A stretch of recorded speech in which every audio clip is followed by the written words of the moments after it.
ನಮಸ್ಕಾರ ಫ್ರೆಂಡ್ಸ್, ನಾನು ನಿಮ್ಮ ಅಂಬರೀಶ್ PSI. ಸೊ 90 ದಿನದ ಈ ಪ್ಲಾನಿಂಗ್ ಅಥವಾ ನಾವೇನು ಸ್ಟ್ರಾಟಜಿ ಅಂತ ಕರಿತೀವಿ, 90 ದಿನದಲ್ಲಿ PSI ಸಿಲೆಬಸ್ ಹೆಂಗ್ ಮುಗಿಸ್ಕೊಳ್ಬೇಕು ಅನ್ನೋದರ ಭಾಗವಾಗಿ ಇವತ್ತು ನಾವು 11ನೇ ದಿನ ಶುರು ಮಾಡ್ತಾ ಇದೀವಿ. ಸೊ ನಿಮಗೆ ಈ 10 ದಿನಗಳ ಕಾಲ ನಾನೇನು ಪ್ರಾಚೀನ ಭಾರತ ಇತಿಹಾಸ ಮತ್ತೆ ಮಧ್ಯಕಾಲೀನ ಭಾರತ ಇತಿಹಾಸ, ಅದ್ರ ಜೊತೆ ಕರ್ನಾಟಕ ಇತಿಹಾಸ, ಈ 3 ಭಾಗಗಳನ್ನ ಹೆಂಗ್ ಮುಗಿಸ್ಬೇಕು, ಹೆಂಗ್ ಓದ್ಬೇಕು ಸ್ಟ್ರಾಟಜಿ ಹೇಳಿದ್ದೆ.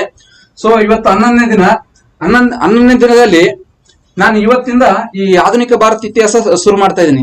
ಅಂದ್ರೆ ನೆಕ್ಸ್ಟ್ 10 ಡೇಸ್ ಅಲ್ಲಿ ಆಧುನಿಕ ಭಾರತನ ಹೆಂಗ್ ಓದ್ಬೇಕಂತ ನಿಮ್ಗೆ ಡೀಟೇಲ್ ಆಗಿ ಹೇಳ್ತೀನಿ.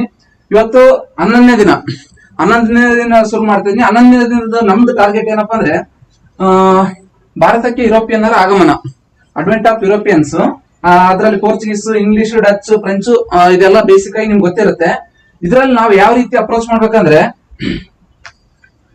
ಪೋರ್ಚುಗೀಸ್ ಅಂತ ಬಂದ್ರೆ ಪೋರ್ಚುಗೀಸರಲ್ಲಿ ಈಗ ಅವ್ರು ಯಾರ್ಯಾರು ಗವರ್ನರ್ಗಳು ಯಾರ್ಯಾರು ಬಂದ್ರು, ಎಲ್ಲಾ ಗವರ್ನರ್ಗಳು ಬೇಕಾಗಲ್ಲ. ಅದ್ರಲ್ಲಿ ನಮಗೆ ಮೇನ್ ಆಗಿ ಅವರು ಇಲ್ಲಿ ಬಂದು ಕೆಲವೊಂದು ತುಂಬಾ ಅವ್ರು ಏನೋ ಅವರ ಒಂದು ಆಕ್ಷನ್ ಇಂದ ಅಥವಾ ಅವ್ರ ಕೆಲಸದಿಂದ ತುಂಬಾ ಬದಲಾಗಿರುತ್ತೆ. ಆ ತರದ್ದು ಫಾರ್ ಎಕ್ಸಾಂಪಲ್ ನಾವೀಗ ಪೋರ್ಚುಗೀಸರಲ್ಲಿ ಅಂತ ಬಂದ್ರೆ ಈ ಫ್ರಾನ್ಸಿಸ್ಕೋ ಡಿ ಅಲ್ಮೇಡಾ, ನಾವ್ ಇವ್ರು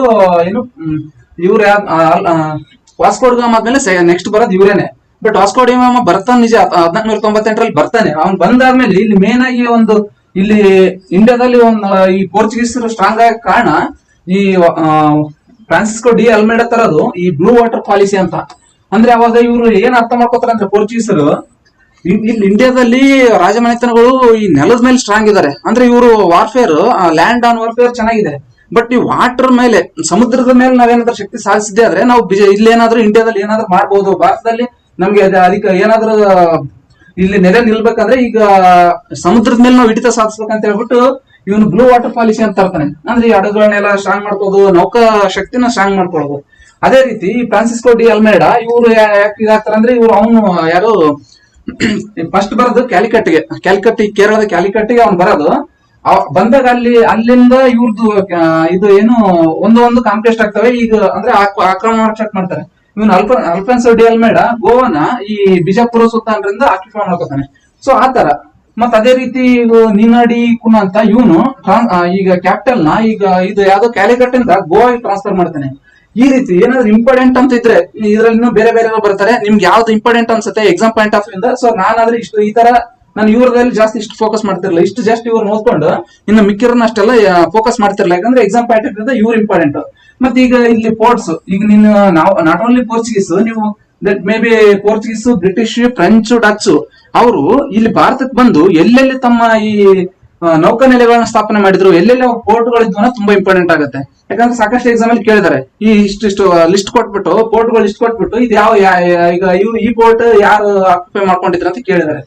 ಸೊ ಆ ರೀತಿ ಇದೇ ರೀತಿ ಇಲ್ಲಿ ನಾವೀಗ ಪೋರ್ಚುಗೀಸ್ ಏನು ಅಷ್ಟು ಹೇಳಿದ್ನಲ್ಲ, ಇದೇ ರೀತಿ ಬ್ರಿಟಿಷರ್ ನೆಕ್ಸ್ಟ್ ಬರ್ತಾ ಕಂಪ್ಲೀಟ್ ಡೀಟೇಲ್ ಆಗಿ ಓದ್ತೀರಾ.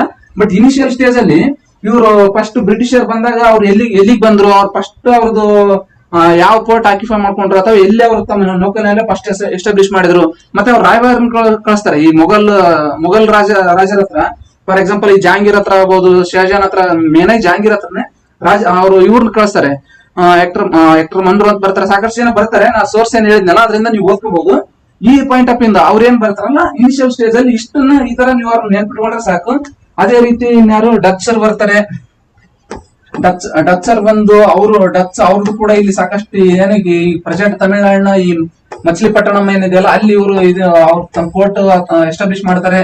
ಮತ್ತೆ ನಾಗತಿ ಬೇರೆ ಇವ್ರದ್ದು ಬರುತ್ತೆ, ಇವ್ರದ್ದು ನೋಡ್ಕೊಳ್ಳಿ. ಬಟ್ ಆಮೇಲೆ ಇವ್ರು ಬ್ರಿಟಿಷರಿಂದ ಸೋತಾದ್ಮೇಲೆ ಇವರು ಆ ಕಡೆ ಸೌತ್ ಈಸ್ಟ್ ಏಷ್ಯಾ ಫೋಕಸ್ ಮಾಡಿದ್ರಿಂದ ಇವ್ರು ಅಷ್ಟೊಂದು ಬೇಕಾಗಲ್ಲ.